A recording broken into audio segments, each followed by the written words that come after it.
Chicken এবং বিরিয়ানি মশলা দিয়ে খুব মজাদার বিরিয়ানির রেসিপি তৈরি করেছি আজকের ভিডিওতে। সেটা রেসিপি আপনাদের সঙ্গে শেয়ার করব। এটা বানানোর জন্য ইনগ্রিডিয়েন্টস খুব কম লাগে। একটা বিরিয়ানি প্যাকেটের মশলা আপনি কিনে আনলেই এই বিরিয়ানিটা বানিয়ে নিতে পারবেন। প্রথমেই আমি চাল ভিজিয়ে রাখবো। চালটাকে আমি সবসময় প্রেফার করি একদম ভিজিয়ে রাখতে 30 থেকে 40 মিনিট পর্যন্ত। পাশাপাশি আমি মুরগির মাংসটাকে একদম কেটে ধুয়ে নিয়ে এসেছি। আমি আজকে মুরগির রানের পিসটাও ইউজ করেছি, হাড়ের পিসগুলোও ইউজ করেছি। সব কিছু আমি টুকরা টুকরা করে কাট করেছি। এবার মাংসটাকে করব ম্যারিনেট করার জন্য আমি নিয়ে নিচ্ছি টক দই। টক দইটা আমি ডিপ ফ্রিজে রেখেছিলাম, কারণ নর্মাল টেম্পারেচারে রাখলে অনেক সময় টক দইটা নষ্ট হয়ে যায়।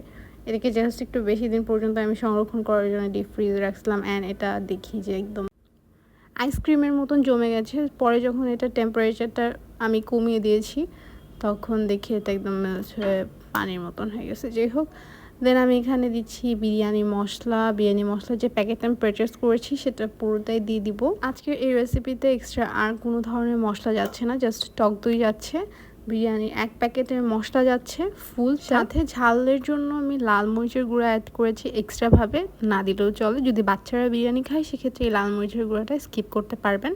প্রয়োজন অনুযায়ী লবণ দিয়ে দিব, যতটুকু লবণ টেস্ট অনুযায়ী দিবেন আর কি, বুঝে শুনে।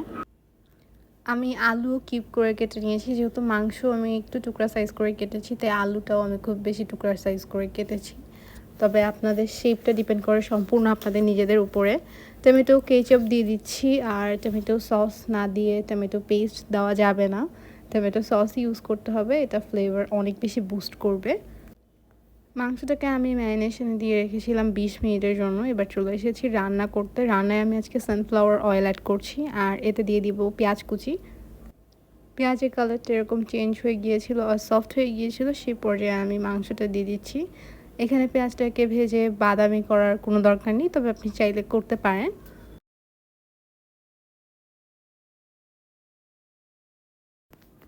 মশলার সাথে আমাদের মাংসটাকে খুব ভালো করে ভেজে নিতে হবে, যাতে মশলার কোনো স্মেল বা কাঁচা গন্ধ না থাকে।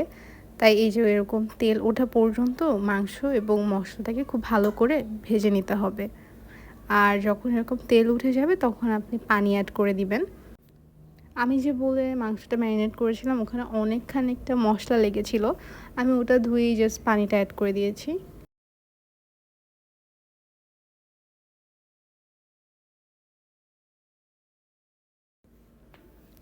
এবার মাংসগুলোকে আমি তুলে নিব, কারণ এখানে মাংসগুলো একদমই বয়েল হয়ে গিয়েছে। আর ব্রয়লার মুরগি সেদ্ধ হতে কিন্তু একদমই সময় বেশি নেয় না।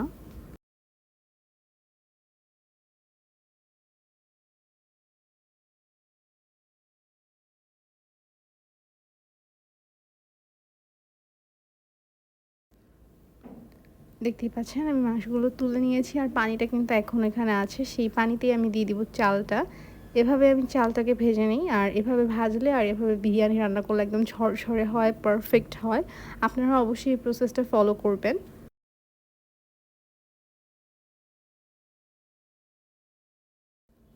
চালের সাথে আমি এই পর্যায়ে আলুটাও দিয়ে দিব। দুইটা একসাথেই ভাজা হয়ে যাবে, আর একসাথেই ফ্লেভার দুইটা ইনগ্রিডিয়েন্টসের মাঝেই পৌঁছে যাবে। এই পর্যায়ে আমি পরিমাণ অনুযায়ী লবণ দিয়ে দিলাম।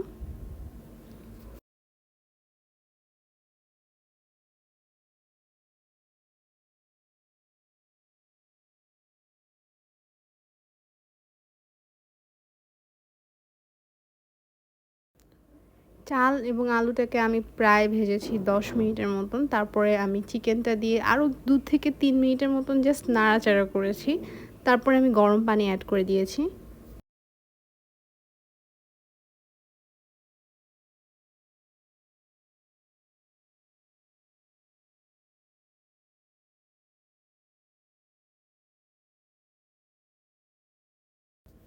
যেহেতু আমি প্রেসার কুকারে আজকে বিরিয়ানিটা করেছি, তাই আমার বিরিয়ানিটা হতেও খুব একটা টাইম নিবে না, আর কুকও পারফেক্টলি হয়ে যাবে।